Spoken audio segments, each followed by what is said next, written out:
La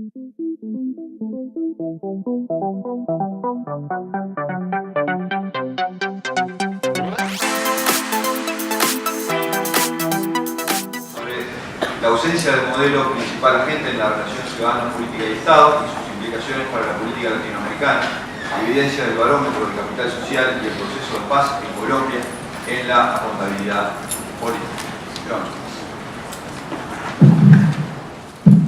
Gracias. Mientras podemos presentar hacer la presentación, comienzo a hablar, el tiempo es muy corto y estrecho, pero digamos nos toca ser muy sintéticos en esta presentación. En primer lugar, quiero agradecer realmente la invitación y la oportunidad de haber participado, de participar en este congreso, teniendo el antecedente de ser político. También uno necesita tener un punto de referencia para mantener la racionalidad, y la academia y la investigación son ese punto de referencia. Voy a contar más o menos de qué se trata la presentación. Desde que hicimos yo hice en mi tesis de doctorado un programa de promoción de cooperativas, y la tesis se llama el impacto, la tesis se llama clientelismo y fracasomanía. Clientelismo y fracasomanía. Fracasomanía tiene que ver con el concepto de que Hirschman veía como en América Latina se rotulaba como fracaso cualquier solución que se hubiera colocado. Hirschman es un famoso economista del desarrollo, y lo que descubrimos en esa tesis es que fracasomanía era una consecuencia por la cual cada presidente y gobernador y alcalde entran y lo rotulan algo como fracaso para poder sacar la clientela de quien estuviera antes y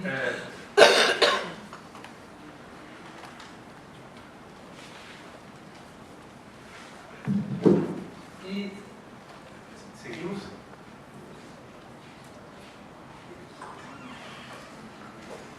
Por favor, pasa.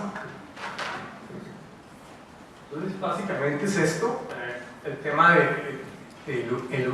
y de esa pregunta surgió el tema de qué es la alternativa al clientelismo, en lugar de clientelismo, ¿qué? Porque lo que nosotros no vemos normalmente es que, digamos, todo el mundo le parece feo el clientelismo, pero no dice en lugar de clientelismo, ¿qué?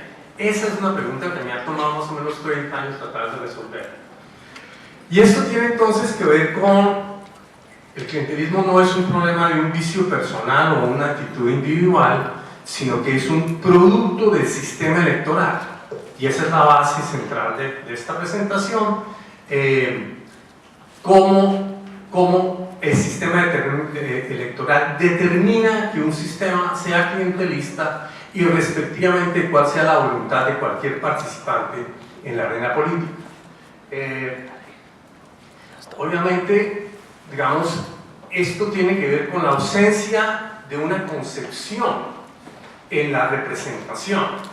Básicamente, el tema de que en América Latina no existe el modelo principal agente.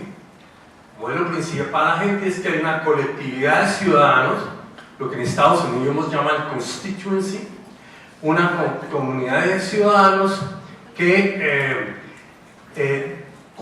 determinan quién es su representante. Ese representante los representa a ellos, por eso se llama modelo principal agente, y ese agente entonces permite que uno, digamos, sepa a quién llamar a cuentas. Y si usted le agrega a esto elementos de planeación participativa y presupuestos participativos, que en Latinoamérica ha tenido precisamente tanto auge precisamente por la ausencia del modelo principal agente, son mecanismos compensatorios para reemplazar las deficiencias del sistema de representación. Y precisamente como existe esa deficiencia, si usted tiene claridad sobre quién es su representante, a quién llamar a cuentas, a través de los mecanismos de participación, usted formula colectivamente la voluntad colectiva que logra establecer la relación entre ciudadanos y aumentar así el tema de agencia, y luego entra a saber sobre qué llamar a cuentas y a quién llamar a cuentas. Esta es la esencia del tema. Ahora, seguimos avanzando. Seguimos avanzando. Entonces, ese tema de la eficiencia del sistema electoral, que requiere dos elementos. Uno, la proporcionalidad entre votos y curules, que es la gran preferencia latinoamericana en ese sentido. Pero por otro lado, sabe usted a quién llamar a cuentas y sobre quién llamar a cuentas. Y ese es el tema de la representación. ¿Qué evidencia tenemos del barómetro del capital social sobre cada uno de estos elementos?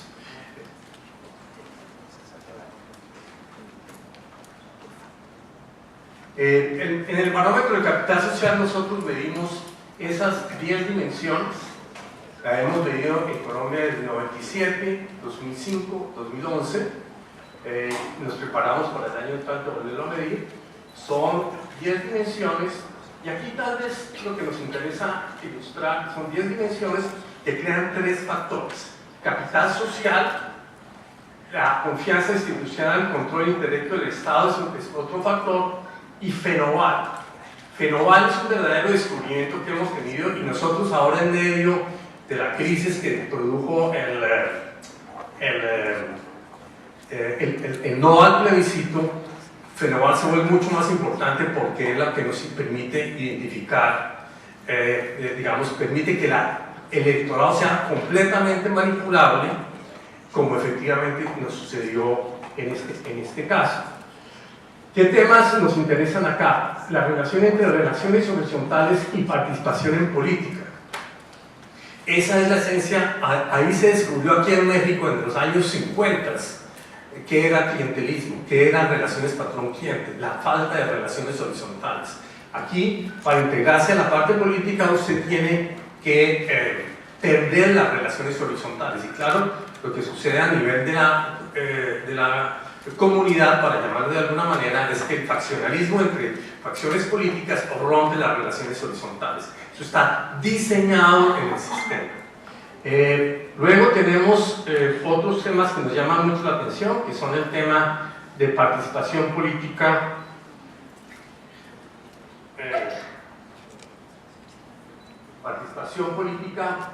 como un mecanismo de disminuir Fenoval. Fenoval ya explicamos qué es, pero aumentar este factor institucional de confianza. Participación cívica, lo mismo, que tiene el mismo efecto. Y finalmente medios, que tienen una relación negativa con capital social. Fenoval tiene que, como se llama, fe en fuentes de información no validada.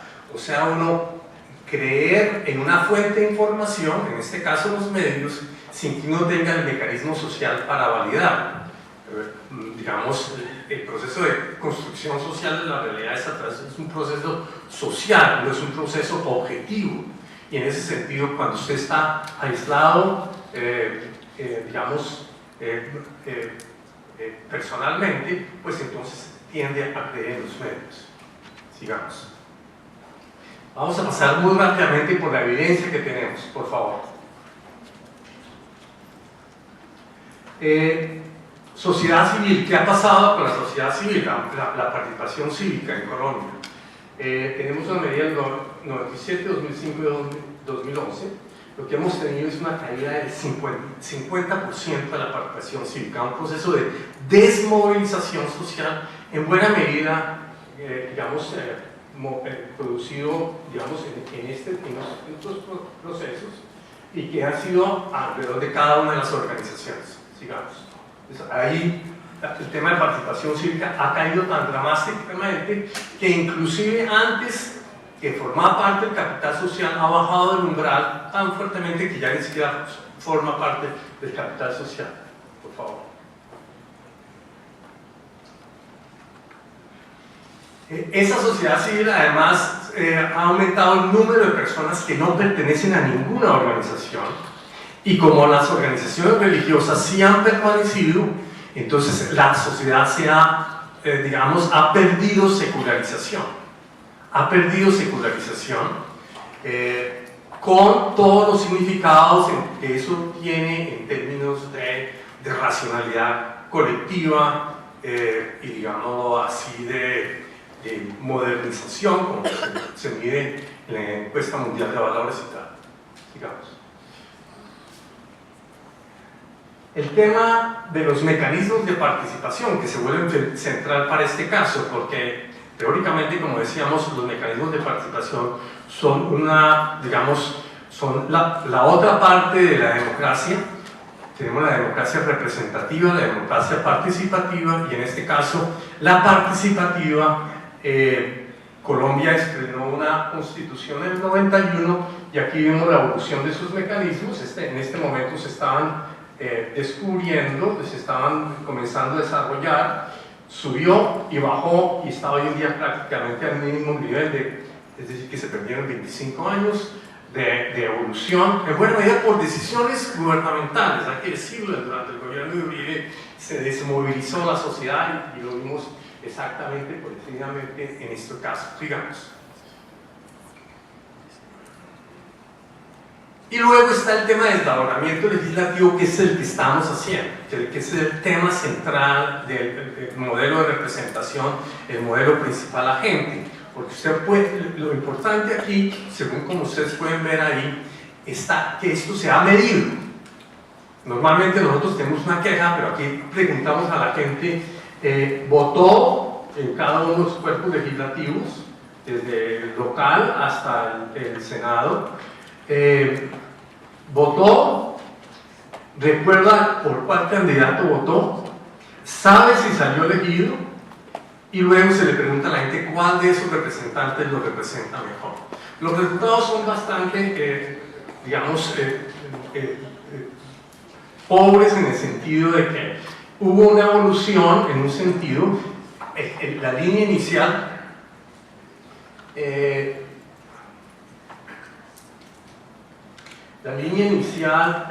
como ustedes pueden ver, era suficientemente baja, no les voy a mostrar los detalles, pero hubo este proceso y aquí hubo una caída dramática. En ese momento se introdujo un sistema electoral, teóricamente para corregir el tema de las empresas electorales. Introdujo el concepto del voto preferente, la cifra repartidora, y me quedan 5 minutos, entonces voy a simplemente correr. Sigamos. Lo que nosotros encontramos es en algunos casos, como por ejemplo en el caso de Bogotá. En el caso de Bogotá, en el Consejo de Bogotá, solamente 50.000 personas escogieron el Consejo como la representación más cercana. Eso quiere decir que eran 50.000 personas de 45 concejales, 1.200 cada uno. Eso quiere decir que es un sistema totalmente clientelista, porque cada uno de ellos representa solamente 1.200 personas, con todas las implicaciones que esto significa. Sigamos.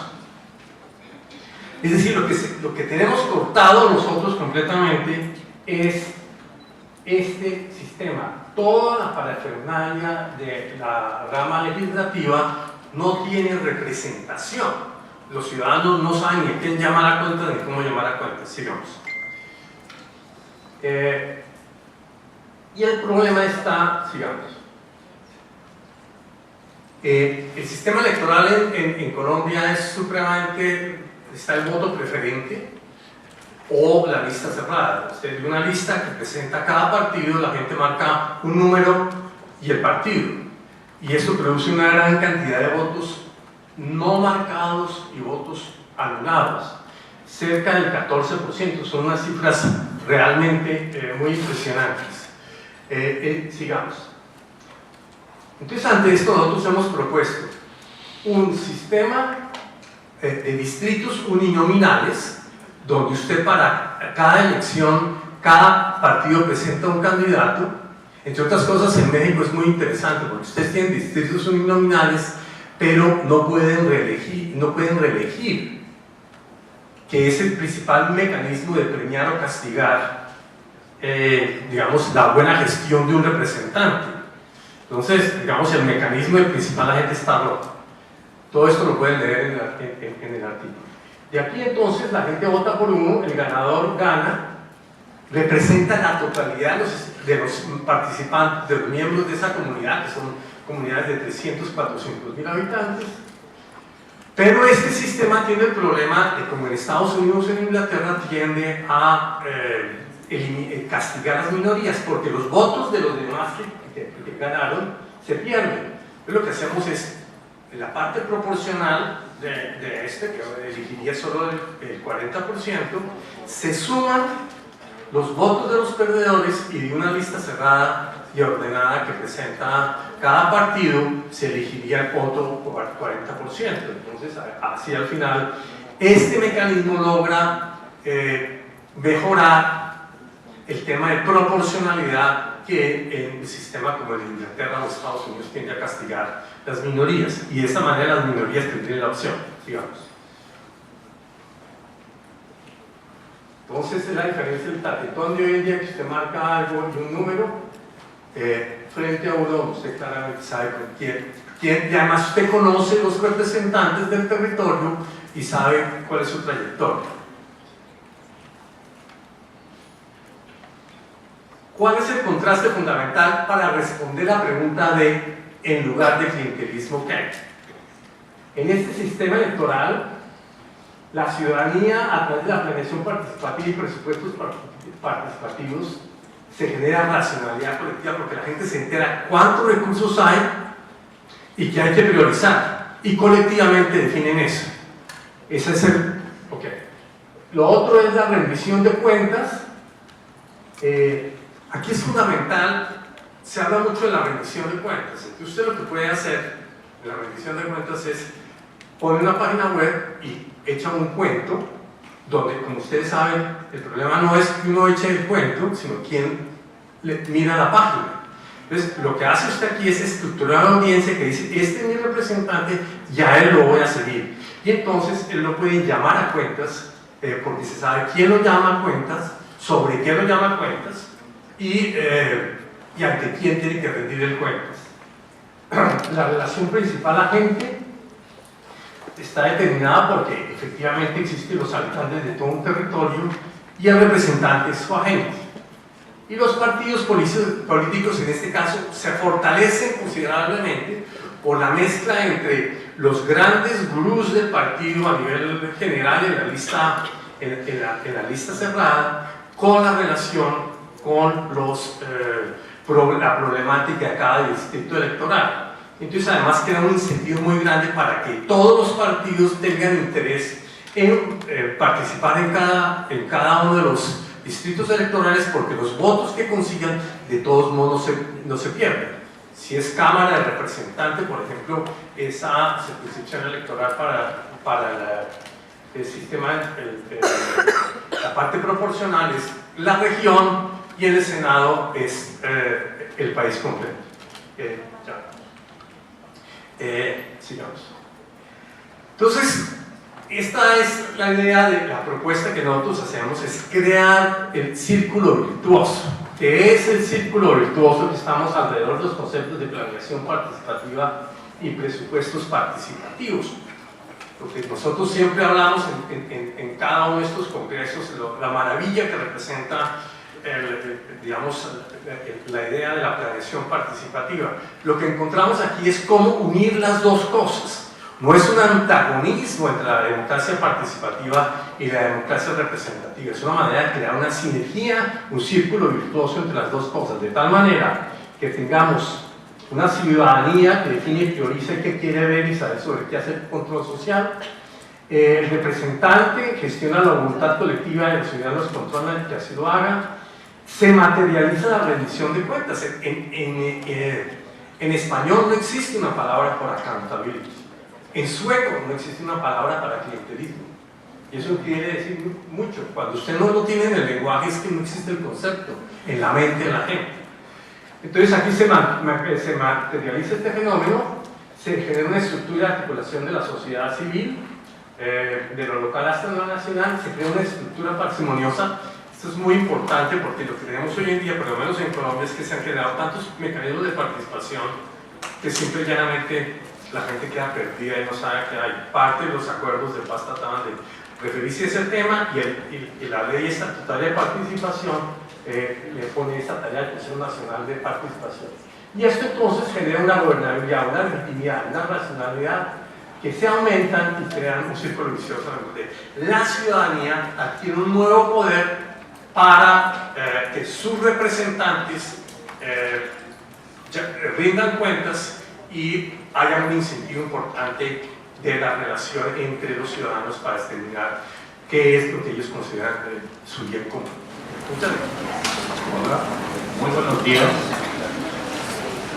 Muchas gracias, Ignacio, por la presentación. Gracias a este panel, al Congreso, a Carlos Yunis. Es un honor estar con estos distinguidos investigadores, estudios de sociología pública, y protagonistas. Quizás muchos de ustedes no los reconocen, pero son figuras, cada uno de ellos en sus países, en la vida democrática. Además, Ignacio y John, colegas muy queridos de la Empresa Mundial de Valores. Y mi intención el día de hoy es abordar el tema de la democracia en América Latina desde el punto de vista de lo que hacemos los encuestadores. ¿Cuál es la relación entre opinión pública y democracia? Medir a la opinión pública a través de las encuestas es una labor que desde sus orígenes los encuestadores hemos visto como una aportación a la vida democrática. Sin embargo, como en otros momentos de su historia, las encuestas están hoy bajo sospecha y hay que admitirlo. Hacer un listado de aportaciones mutuas entre encuestas y democracia sería ambicioso y tardado, pero destaco algunas que vemos hoy en nuestros países. Primero, las encuestas registran la pluralidad de opiniones y voces ciudadanas sobre diversos temas de interés público. Segundo, las encuestas reportan sentimientos de la gente respecto a la labor de los gobiernos e instituciones. Un ejemplo nos los dio Latinobarómetro en este año, donde la aprobación a los gobiernos nacionales varía desde apenas una quinta parte de la población que aprueba a su gobierno hasta 3/4 partes, una enorme varianza. Pero a la vez, aquellos ciudadanos en la región que están convencidos de que la democracia es el mejor sistema varía apenas entre 70 y 85%. Mucho más alto, menos variación, lo cual denota una alta convicción democrática con un fuerte sentido de crítica a la labor gubernamental. Tercero, las encuestas muestran la distribución de preferencias y posturas de diversos grupos sociales ante propuestas de legislación y política pública. Ante la iniciativa que el presidente de México envió al Congreso para legalizar el matrimonio igualitario, las encuestas midieron alrededor de 2/3 de mexicanos se oponen a dicha medida.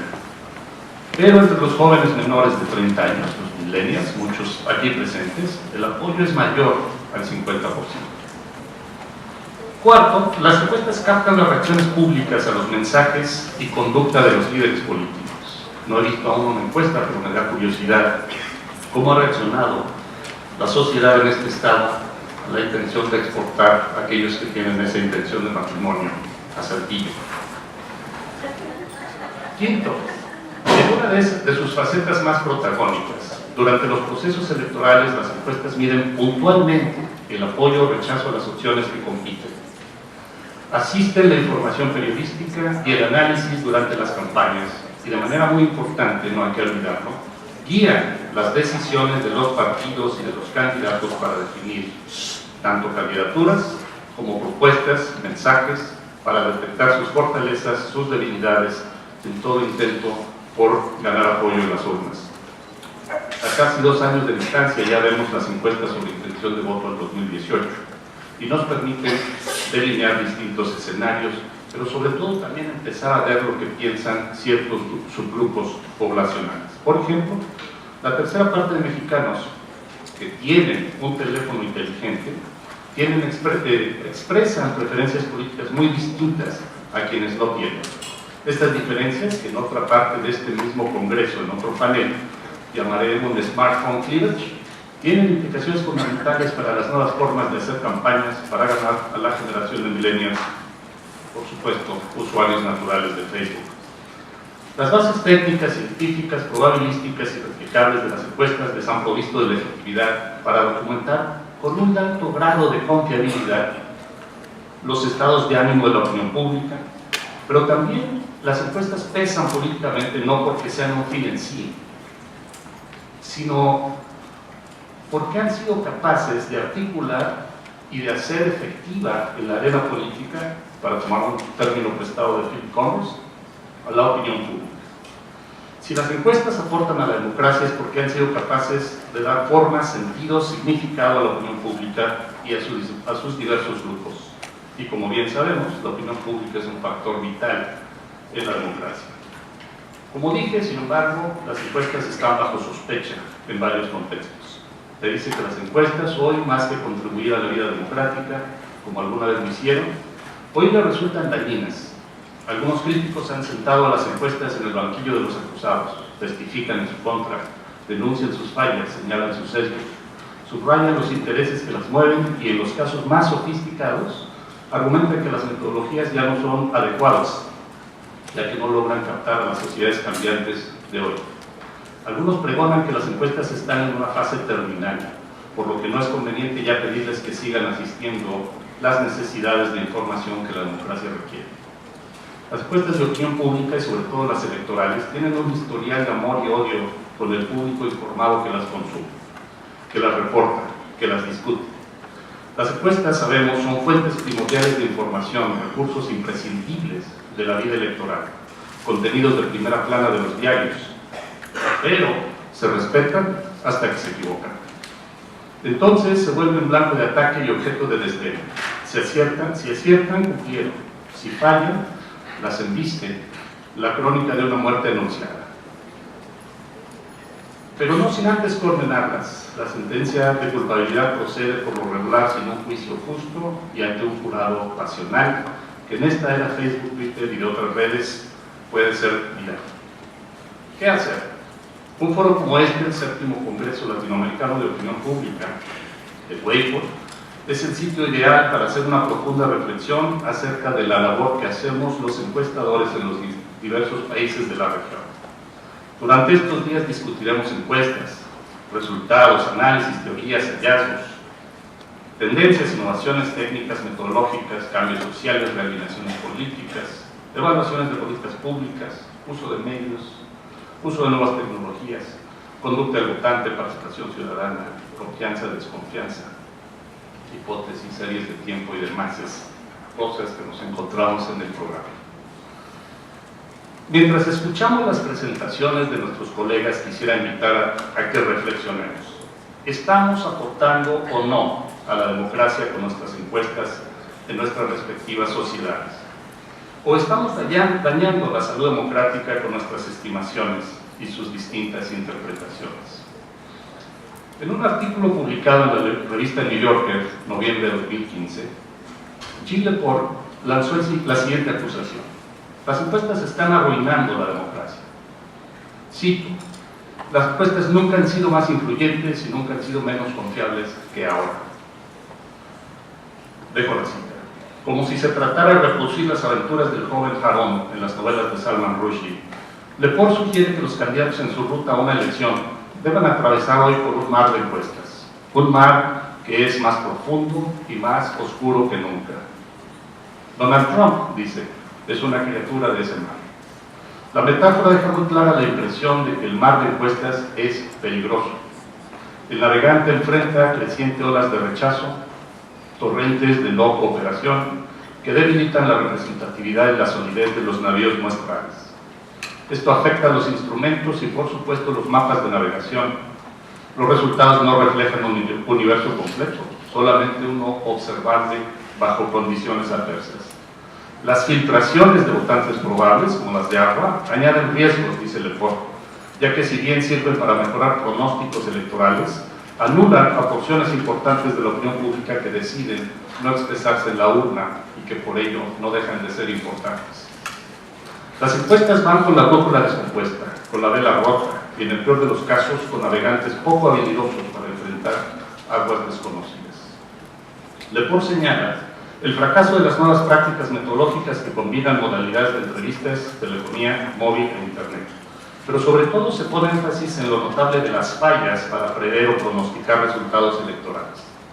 El problema, sin embargo, el más grande de todos, dice Lepore, no es ni metodológico ni tecnológico, es político. Los encuestadores se volvieron prominentes bajo el clamor de que medir a la opinión pública es bueno para la democracia. Pero, ¿qué tal si es malo? Pregunta. Aunque las críticas de Lepore se enfocan al contexto norteamericano, sus observaciones no son desdeñables para América Latina. De hecho, en México han tenido eco. Recientemente tuve un intercambio con un intelectual mexicano, Chucho Silva Gerson, respecto a las encuestas, a si son o no dañinas para la democracia. Por cierto, sé que la generación millennial no necesita ya mucho el papel, pero aquí traigo una reproducción de los artículos, quien quiera seguir, me parece que hay discusiones interesantes en ello. Nos dice Silva Gerson, a las encuestas hay que aplicarles una capa de escepticismo. Sí, por supuesto, respondí, pero no como un gesto momentáneo, sino como una actitud constante. Y para que resulte más efectivo, hay que aplicarlo no solamente a la manera en que se realizan las encuestas, sino también a la manera en que se diseminan. La salud de las encuestas y su aportación a la democracia depende no solamente de quienes las hacen y de sus metodologías que emplean, sino también de quienes las difunden, las comentan, las interpretan.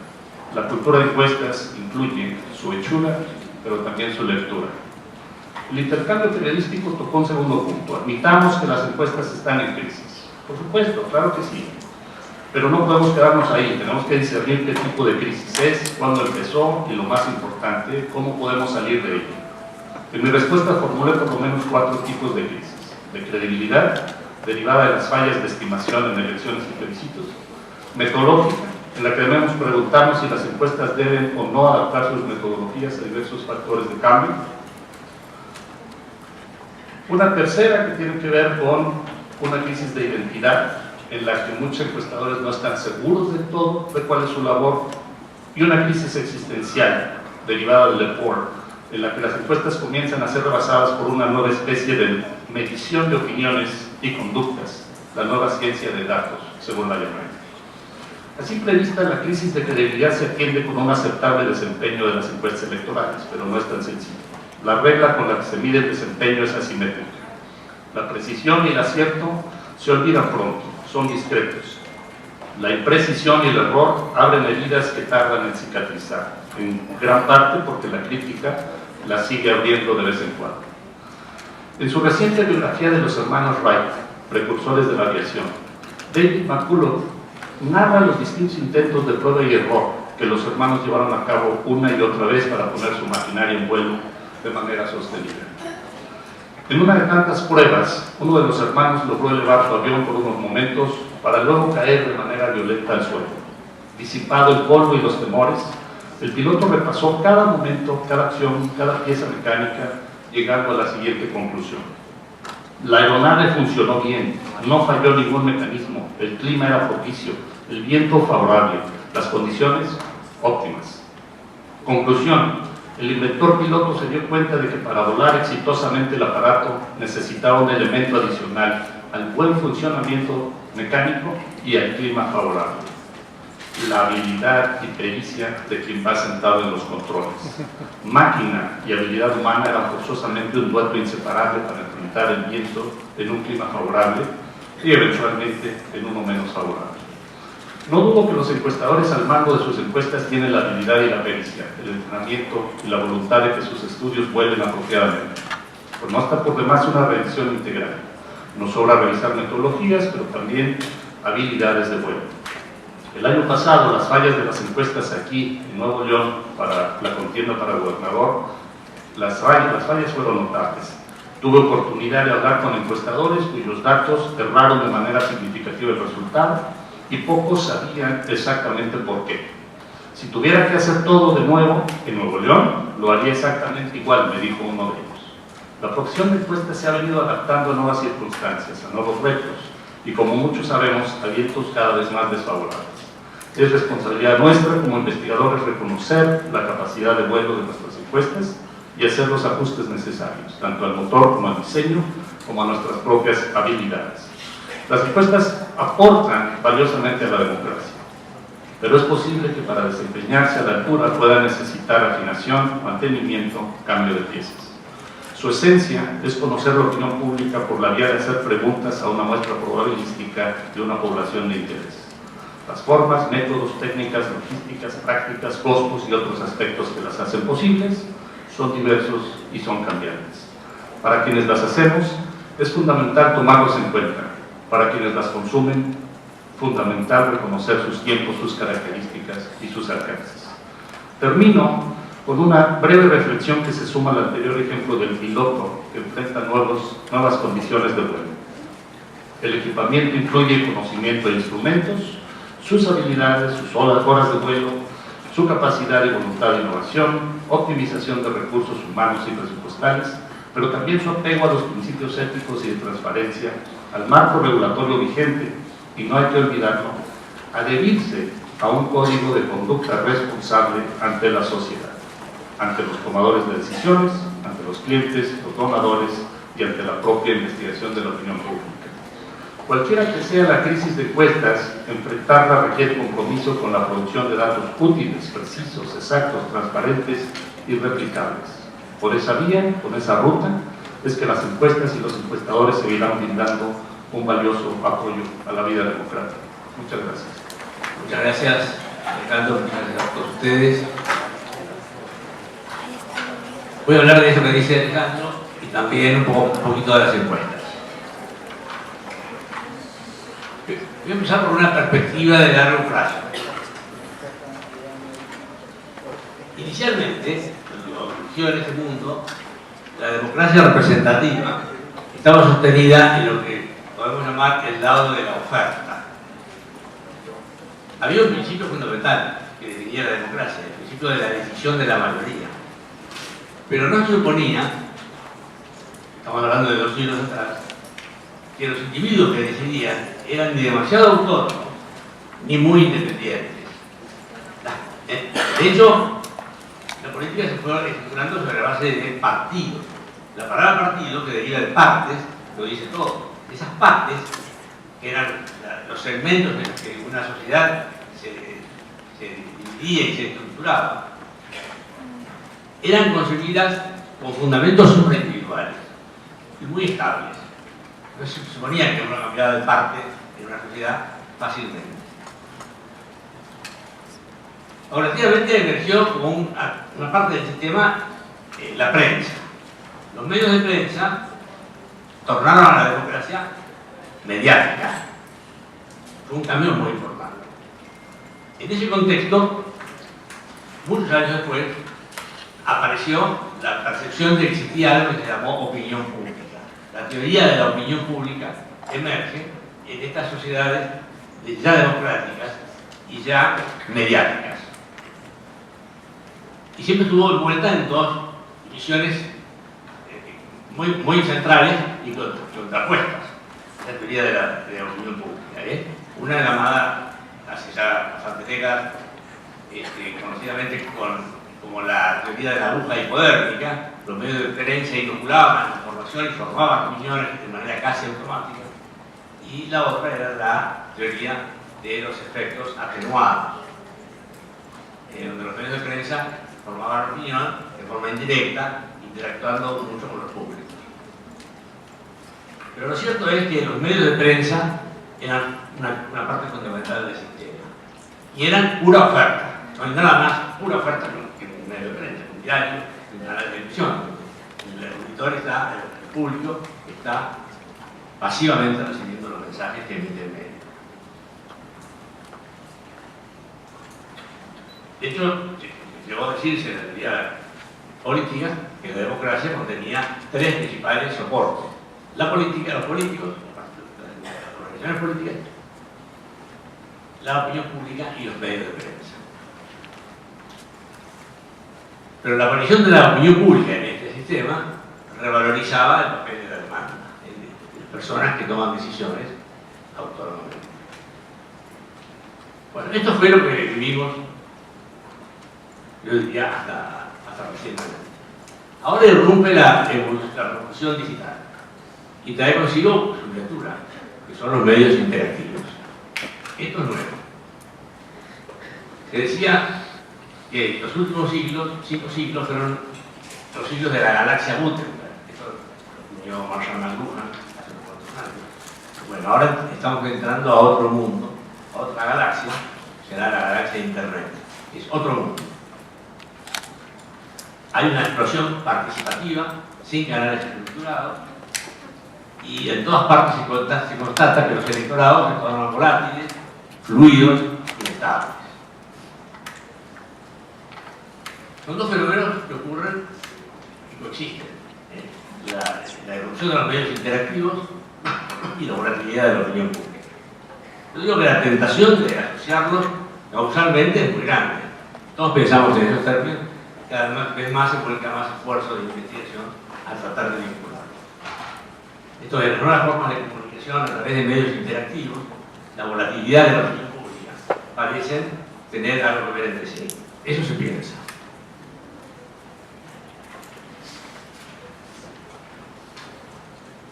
Ahora, en estos largos siglos de democracia representativa, claramente uno de los ejes que marca el sentido de esta historia es el peso creciente de la demanda. Esos individuos que contribuían a las decisiones colectivas, votando, expresando su parte de la decisión, sin ser muy autónomos, así lo veía a comienzos del siglo XIX, pasaron a ser actores con más autonomía. Y entonces la política pasó a tener un peso mucho más fuerte del lado de la demanda. Y yo diría que esto constituyó audiencias de receptores de mensajes masivos, en los cuales había concentración del número de emisores en receptores pasivos, pero con más capacidad de autonomía y toma de decisión. Hasta que finalmente lo que ha ocurrido con esta revolución de la galaxia de Internet es que los emisores, los receptores masivos se convierten en emisores masivos. Estamos en un mundo donde ya no hay unos pocos emisores para millones de receptores, sino que hay muchísimos receptores y muchísimos emisores. La economía de este proceso está muy bien tratada en un libro muy interesante de Chris Sanders que se llama The Long Tail, la cola larga, que es realmente muy interesante. Fíjense ustedes que hace 180 años más o menos, Tocqueville expresó su idea de cómo se forma la opinión pública, diciendo que las opiniones de cada uno cambian muy lenta y gradualmente, a menudo sin que uno se dé cuenta, hasta que de repente un día se constata que mucha gente piensa de un modo distinto como pensaba antes. Esto me parece que sigue siendo una discusión del fundamento de lo que es la formación de opiniones. Podemos decir lo mismo, pero la diferencia con la época de Tocqueville es que la tasa de cambio de ese proceso y la velocidad del mismo es inmensamente mayor que hace en los tiempos de Tocqueville. Los cambios de opinión súbitos, las decisiones de voto modificadas a último momento son cada vez más frecuentes. Los votantes son volátiles, muchos de ellos carecen de sentido de pertenencia en términos políticos, cada uno vota como quiere. Realmente ya no hay pacto, ya hay un sistema interactivo de todos. Y con el tiempo, en este proceso de gradual fortalecimiento del lado de la demanda, en los procesos políticos apareció la encuesta, una herramienta casi se puede decir que a medida para conocer a los individuos, sus imágenes, sus expectativas, sus preferencias de distinto tipo entre las. Las encuestas contribuyeron a consolidar la base de los procesos políticos democráticos y también contribuyeron a transformarlos. Mucho se ha discutido a lo largo de los años sobre el método de encuesta, sobre su lógica, sobre su impacto, sobre los usos y abusos de ellas en la práctica cotidiana. Pero su presencia como actor en los procesos políticos creció incesantemente durante los estos 70 años que llevan de existencia. Si el sistema era un sistema que teníamos política, opinión pública y medios de prensa, pasó a ser un sistema con 4 patas, uno más era la encuesta.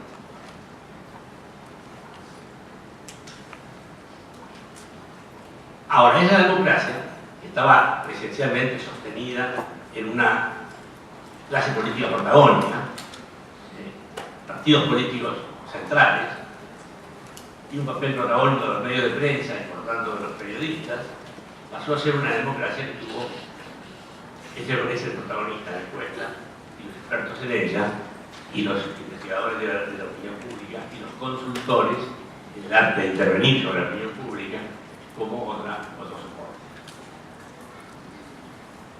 Uno podría decir que si en el mundo del comercio las encuestas introdujeron lo que se llamaba la voz de los consumidores, en la política introdujeron la voz de los votantes. Es un cambio sistémico. Y ahora parece que las encuestas dejan de funcionar bien. Y por otra parte, parece que los medios de prensa convencionales están perdiendo su viejo rol. O sea, la democracia primero se quedó sin partidos, se está quedando sin prensa y algunos presienten que se va a quedar sin encuestas. ¿Qué quedará? Esta democracia no sabemos. Parece que solo quedan votantes desestructurados que interactúan a través de las redes sociales sin mayor estructura de comunicación. Y hacen cosas que se les ocurren de repente, que sorprenden, que son no anticipables. Esta es una descripción de lo que se está viendo desde la perspectiva de muchos de los que observan. Otros pensamos que los problemas actuales de las encuestas tienen remedio y pueden seguir siendo útiles. Alejandro nos acaba de dar una visión al respecto. Enseguida voy a decir algo de las encuestas mucho más específico. El tema de los medios de prensa es un tema complejo. También mucho se dice, y mucho podríamos decir, y puede realizarse mucho. Sin duda alguna algo está pasando, un cambio importante. De los partidos políticos y los políticos, yo tengo un pronóstico más reservado. Realmente soy muy pesimista, pero tampoco está todo hecho. Ahora, la gran pregunta que queda abierta es qué pasará con las instituciones del Estado, tal como lo conocemos. Esta democracia representativa estaba organizada y establecida sobre la base de un sistema que se estructuraba a través de partidos políticos, una clase política profesional, mecanismos de control de la opinión pública basados esencialmente en los medios de prensa y encuestas que recogían todo eso. Y ahora este sistema debe reorganizarse, restablecerse sobre otras bases. Vemos a diario que es un proceso muy difícil y realmente el futuro me parece que está abierto. Quiero decir solamente algo sobre las encuestas, no para la final. A mí me parece que las encuestas aparecieron como una herramienta para el conocimiento de un aspecto de la vida social y política, que es la opinión pública. En ese plano sigue funcionando. Luego apareció la utilidad de la encuesta como herramienta estratégica y fue extremadamente importante. Y me parece que yo creo que ese papel no está en cuestionamiento, no hay duda de que su funcionalidad para ese propósito. Me parece que la encuesta que en gran medida se difundió y fue ampliamente aceptada por la gran mayoría de la gente, tenía otra condición, que es la capacidad de anticipar lo que va a pasar antes de que ocurra, la capacidad de pronosticar resultados electorales. Pronósticos de muy corto plazo, pero finalmente no. Esta capacidad está en duda, está en cuestión. Ahora, no está dicho que esta sea la condición esencial de la encuesta como tal. Yo pienso que como ha sucedido en muchas otras disciplinas, muchas veces anticipar el futuro es una actividad muy demandada, despierta mucho interés, a la cual se dedica mucha energía, pero que no define una ciencia. Por lo menos no define una ciencia robusta. Karl Popper decía que que los aciertos de los oráculos no convirtieron a los oráculos en científicos. Y cuando escribió esto, sobre eso podría decir hoy para un momento, que los aciertos de la meteorología no convierten a la meteorología en demasiado científica. Sus proposiciones no tienen aciertos científicos. El hecho de que el sol salga todos los días a una hora previsible de antemano, porque siempre fue así, no significa que tengamos una ley científica que nos explique por qué. Bueno, esto podemos aplicar a las encuestas, que las encuestas puedan o no pronosticar antes de que la gente vote cómo va a votar, no me parece que deba convalidar su razón de ser por la definitiva. Yo conozco políticos que consultan a asesores que manejan encuestas, son expertos en encuestas. También son asesores de comunicación. Y conozco políticos que consultan a videntes, por cierto, son los mismos muchas veces. De alguna cosa no incluye la otra. A mí me parece que la contribución más importante de las encuestas fue su impacto monumental y la capacidad de comprender los fenómenos políticos de esto que habíamos hablado de la demanda. La aplicación que hizo una diferencia, que le marcó un antes y un después, ciertamente, fue su capacidad de contribuir a los diseñadores de estrategias electorales. Su capacidad de en la elaboración de campañas electorales. Eso fue fundamental. Eso cambió la política en gran medida. Ahora, su popularidad, por cierto, devino de su capacidad de producir los resultados electorales. A la defensa no de la gente es otro. Esto hoy en día está en mi conclusión final es que nuestro oficio no consiste en ser infalibles haciendo pronósticos. Consiste en ayudar a producir intervenciones para modificar marginalmente los procesos, para que suceda algo que no sucedería de otra manera. Esa es la verdadera condición esencial de nuestro trabajo. Y esta condición me parece que no está en juego por el fracaso de algunos pronósticos electorales recientes.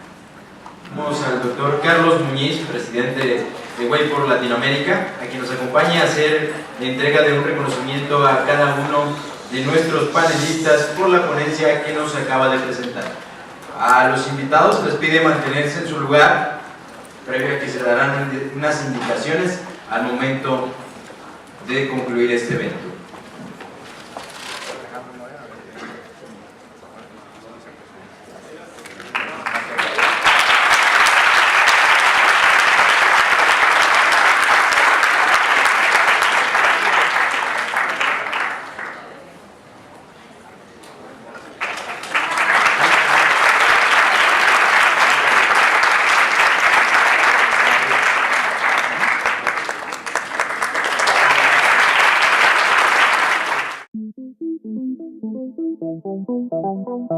Thank you.